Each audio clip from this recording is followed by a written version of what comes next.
If you're watching this video, there's a good chance you're probably in a dark place. And I was in a dark place too about 13 months ago. So, why am I in a graveyard right now? The thought just came to me while I was walking, thinking of this video. So I'm in a graveyard because it's a reminder that, I mean, we all know it. We're all gonna die. Like, this is not news. And some of us die sooner than others. Physically, but also emotionally, spiritually. And some of you are probably dead inside. And I'm here to tell you that that's okay. But you have to make a choice. Because you're gonna die one day, and until you die, you are stuck with yourself. Not everyone, literally no one else in your life will be stuck with you. You are stuck with yourself.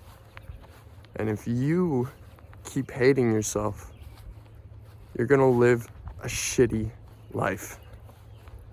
It is up to you to be your best friend. You have to root for you. So, 13 months ago, I got a gun pulled on me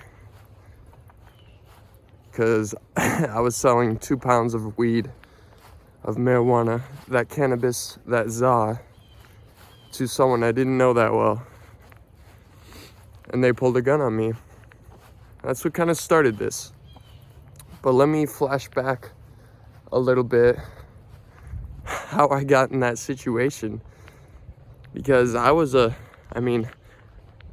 white kid, grew up in a middle-class family with loving parents. Big family, 9 siblings. And my parents did everything for us. So, how did I end up there? I don't know for sure. Still trying to figure it out, but I know a big part of it was just a lack of gratitude. And so, from 16 to 21, I dealt with a lot of substance abuse. I was severely depressed. I had a lot of suicidal ideation, and I literally had a plan to kill myself before I was 21. And maybe some of you could relate to this feeling. It's not a good feeling to want to die every day of your life. But you can see I say that with a smile now, because it made me who I am.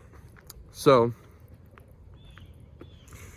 if any of you are in that position right now, this video isn't going to give you instructions.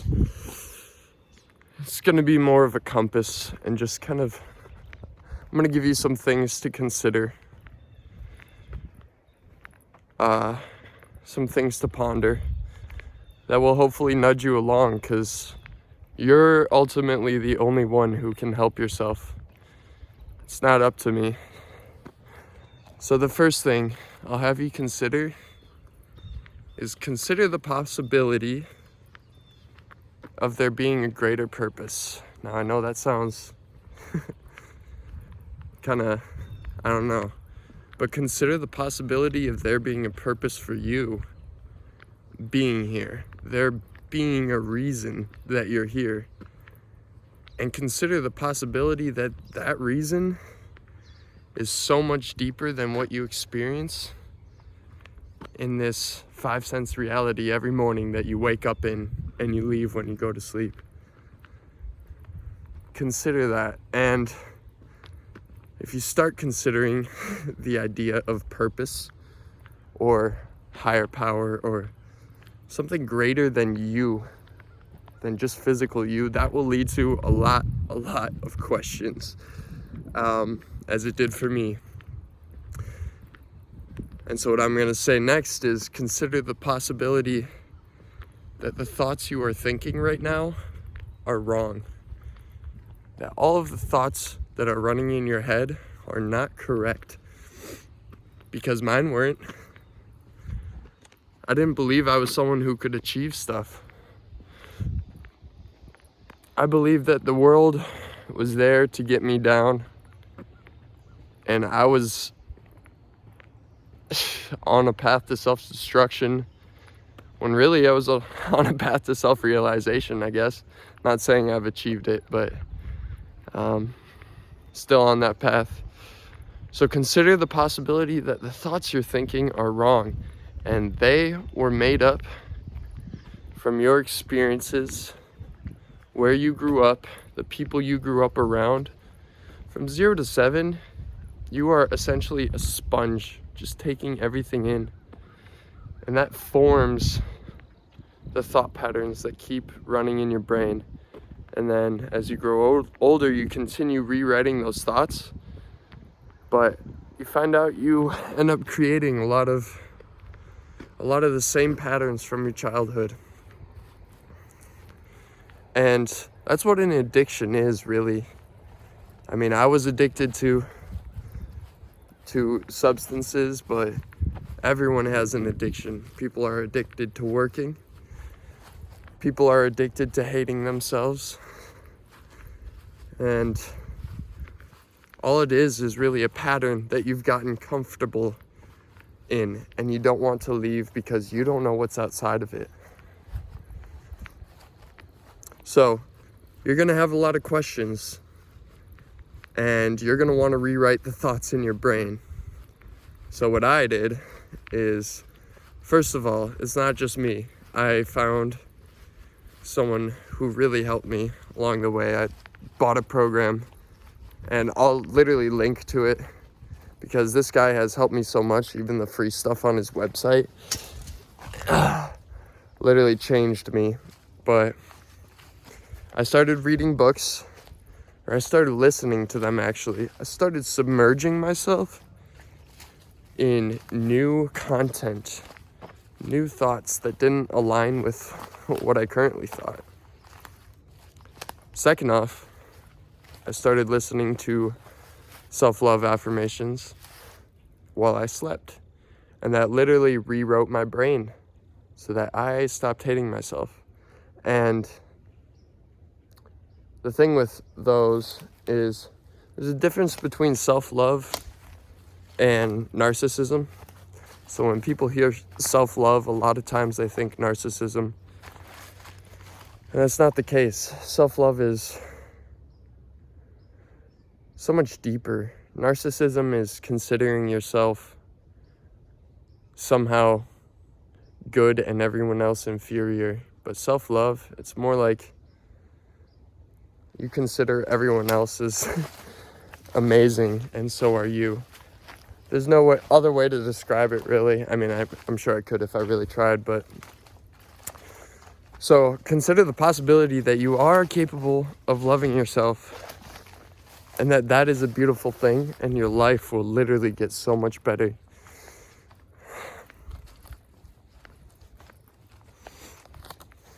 I wrote some of these down. So yeah, the more you learn about the world around you, whether it's books or just content on YouTube. Now be careful with that. It can be a rabbit or it can suck you in. It sucked me in many times, but just keep learning about the world around you. Consider the possibility that what you're thinking may be wrong. And then I would say take responsibility for where you're at in life. Like, stop blaming other people, whether it's your parents, your siblings, your stepdad, or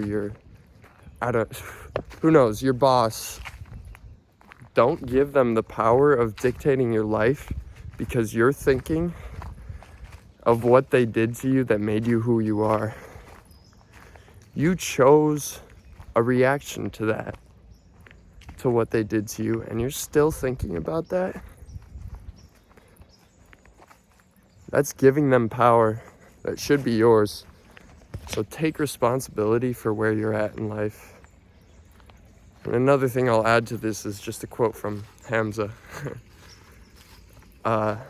You deserve the consequences of your actions. So start being a little bit intentional of what you're doing in everyday life. Now, to help you along, rewriting your thoughts and taking responsibility, I would say meditate, meditate, meditate. I know you know it's good for you, but it's literally like a cheat code to life, because we're stuck in this world that is constant informational stimulation that we keep taking in, and we never close our eyes and sit and process what we're taking in. And once you close your eyes, maybe it's 10 minutes a day, whatever. I started with an hour a day because I know that's the quickest way to shrink your amygdala and reduce anxiety. But once you start meditating, you start figuring out the thoughts you're actually thinking. You start realizing most of them are really fucking mean, and they don't help you at all. And you start to be able to create some distance between your thoughts and the one who is observing them. And what that allows you to do is, the next time a negative thought comes up, or an untrue thought comes up, or an anxious thought, it's a lot easier to let it just slide out your ears. So,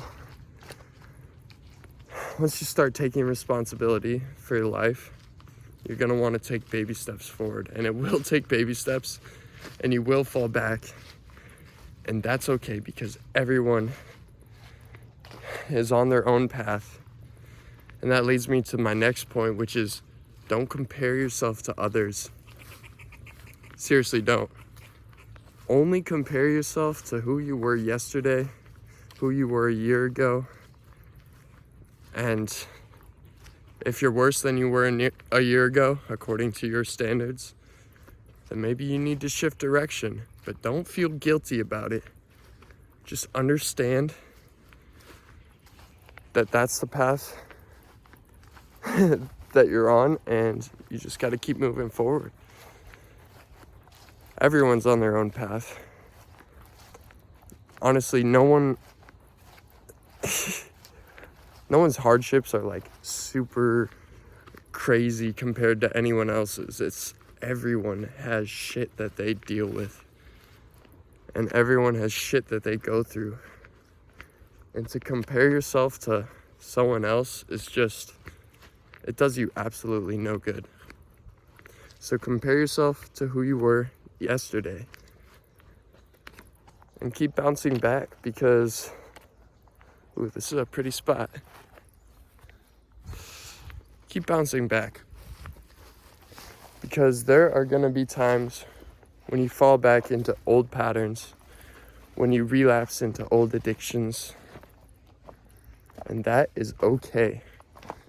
I am here to tell you that that is okay, because through those relapses, you really start to learn. I mean, you're always learning, but you really, really learn how much that is not the right path. So for example, this summer, I started smoking weed again. Even though I know it makes me a lesser me, it doesn't allow the true me to shine. Yeah, I still did it. And every day I woke up saying that today was the day that I wouldn't smoke today. And by 4 p.m., I'm smoking again. I'm sure some of you can relate. That's the nature of addiction. It's a pattern. You get comfortable.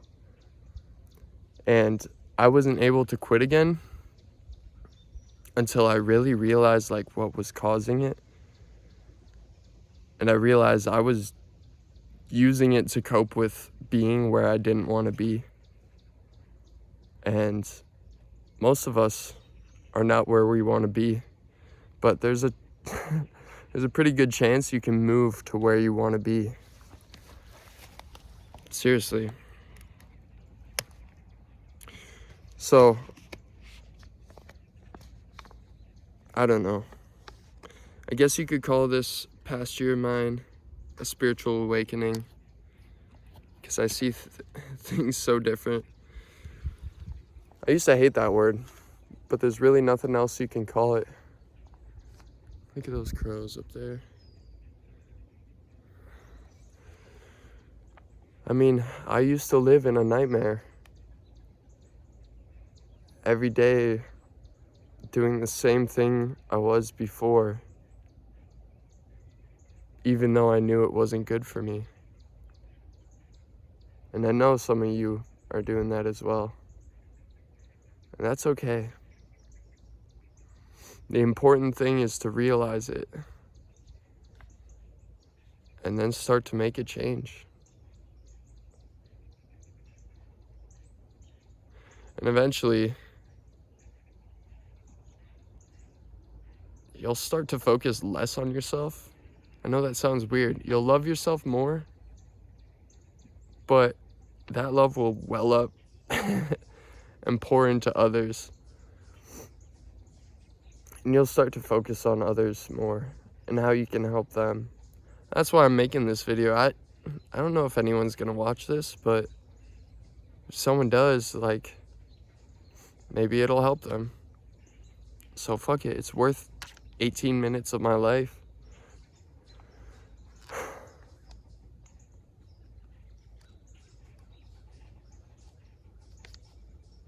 You got a long road ahead of you, but it's important to just keep putting one foot in front of the other. And when you fall back, just get back up again. That's all it is.